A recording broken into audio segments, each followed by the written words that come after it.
ቀዳሚ ወዳደረኩት ዘገባ አልፋለሁ። በቅድሚያም በጧቱ የዜና ወጃችን ወርቁ አይተነው በአማራ ክልል በተለይም በደብረ ብርሃን ተፈናቅለው በመጠለያ ጣቢያ የሚገኙ ወገኖቻችንን ለማገዝ በተደረገ የእርዳታ ማሰባሰቢያ ፕሮግራም ላይ 15 ሚሊዮን ብር መለገሱን መዘገባችን ይታወሳል።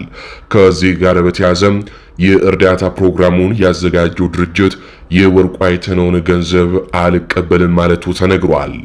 የአቶ ወርቁ አይተነውን የ15 ሚሊዮን ብር ድጋፍ አንቀበልም፣ ፖለቲካ ነው ሲል የአግማስ ኢትዮጵያ የእርዳታ ድርጅት አስታወቀ። አግማስ ኢትዮጵያ ይህንን በጎ ተግባርና ወገኖችን በዘላቂነት ወደ ስራ የማስገባት እንቅስቃሴውን ለመደገፍ ያለመም የቀጥታ ስርጭት ኦንላይን የድጋፍ ማሰባሰቢያ ፕሮግራም ላለፉት 6 ቀናት ያደረገ ሲሆን በዚህ ፕሮግራም ላይ አንዳንድ ከድርጅታችን መርህ ጋር አብረው የማይሄዱ አካሄዶችን አይተናል በማለት መግለጫ አውጥቷል። ድርጅቱ ከፖለቲካ ከዘርና ሃይማኖት የጸዳ ገለልተኛ ሆኖ የሚሰራ በመሆኑ ምንም አይነት የፖለቲካ የሚሆን ሌላ ዓላማ ካለው ግለሰብም ይሁን ድርጅት ድጋፍ የማይቀበል መሆኑን ለማረጋገጥ እንወዳለን። በዚህም ከወርቁ አይተነው የተለገሰውን 15 ሚሊዮን ብር እንደማንቀበል እናሳውቃለን ብለዋል።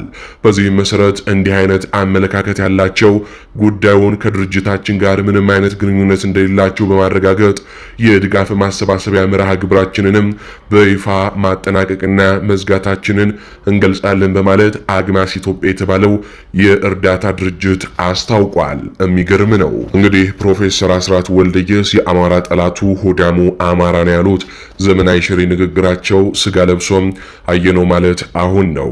ሁለቱም አማራዎች ናቸው። በተለይ የዚህ አግማስ የሚባለው ድርጅት አመራር ይህ በምስሉ ላይ የምትመለከቱት ኡስታዝ አቡበከር የሚባል ግለሰብ ነው። እንግዲህ ይህ ሰው ነው በተራቡና በተፈናቀሉ ሰዎች ፖለቲካ የሚሰራው። በዚህ መግለጫ መሰረት ፖለቲከኛው ማን የሚለውን እናንተ ፍረዱ።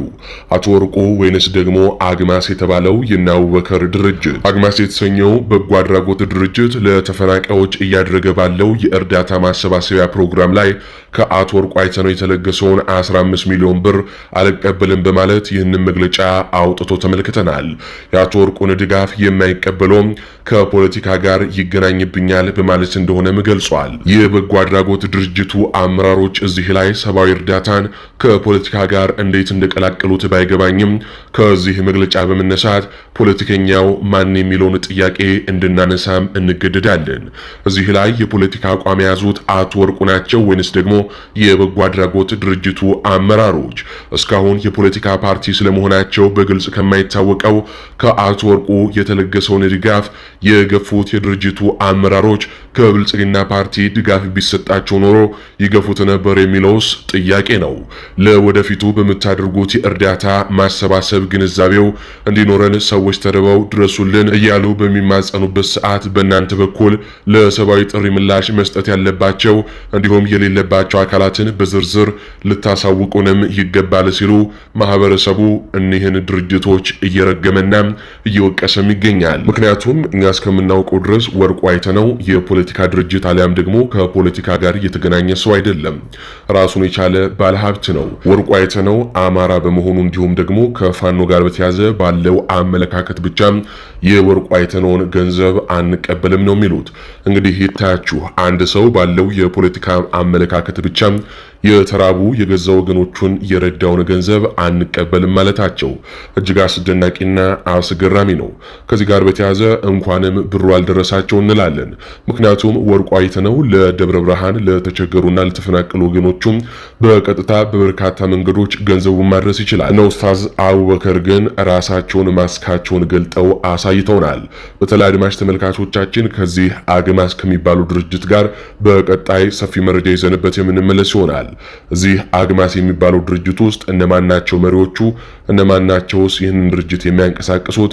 ምንድነው ዓላማቸው የሚለው ደርሶናል። ከዚህ ድርጅት ጋር በተያያዘ ወሎን እንገነጥላለን ብለው የሚንቀሳቀሱ ኃይሎች ድርጅቱን እየዘወሩት እንደሆነም ተጨባጭ መረጃ ደርሶናል።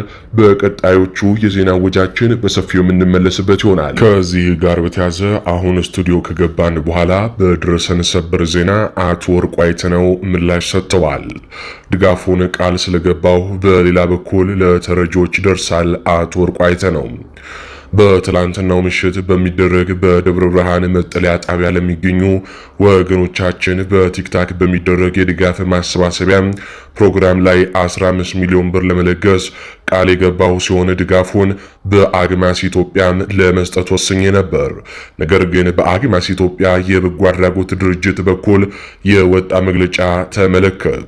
ለፖለቲካ እንጂ ለእርዳታ አይደለም የለገሰው አንቀበልም በማለታቸው እያዘንኩኝ ቃል የገባሁትን 15 ሚሊዮን ብር ለታቀደውና ቃል ለገባሁት ዓላማ በደብረ ብርሃን መጠለያ ጣቢያ ለሚገኙ ወገኖች ድጋፉን በሌላ በኩል የማደርስ መሆኑን አሳውቃለሁ። ማጠቃለያ አግማስ ኢትዮጵያ የኔን ድጋፍ ለፖለቲካ ዓላማ ነው በእኛ በኩል የመጣው ብለው አስበው ከሆነ በትልቁ ተሳስተዋል።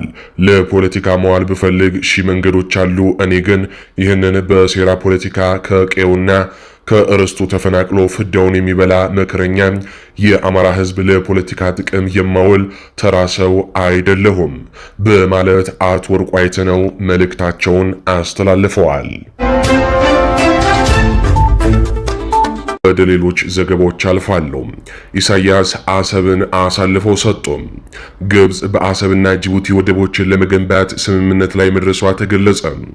ዘናሽናል ጋዜጣ ዛሬ እንደዘገበው ግብጽ የአፍሪካ ቀንድ አካል ከሆኑት ኤርትራና ጅቡቲ ጋር ወደቦችን ለመገንባት ስምምነት ፈጸመች።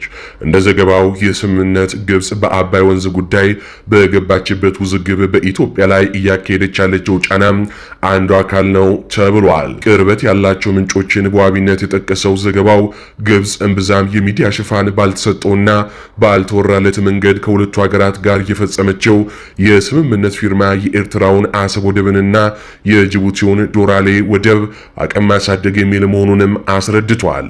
ሁለቱም ወደቦች በቀይ ባህር ደቡባዊ ክፍል በባብ አልመንደብ ሰርጥ አቅራቢያ የሚገኙ መሆናቸውን የጠቀሰው ዘገባው ጅቡቲ፣ ኤርትራ የኢትዮጵያ ጎረቤቶች ከመሆናቸው በላይ ኢትዮጵያ ሸቀጦቿን የምታስገባው በዶራሌ ወደብ መሆኑን አስታውሰዋል።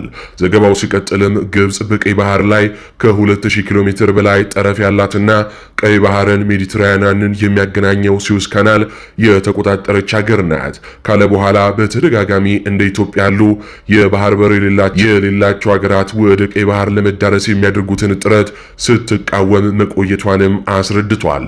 ዘናሽናል በዘገባው ይህ ብዙ ያልተወራለት ስምምነት ከኤርትራ ጋር የተፈጸመው ከአንድ ወር በፊት ፕሬዝዳንት ኢሳያስ አፈወርቂ በካይሮ ጉብኝት ባደረጉበት ወቅት መሆኑንም አስታውቋል። ግብጽና ጅቡቲ ግን በከፍተኛ ባለስልጣናት መካከል መፈራረማቸውንም አስረድተዋል።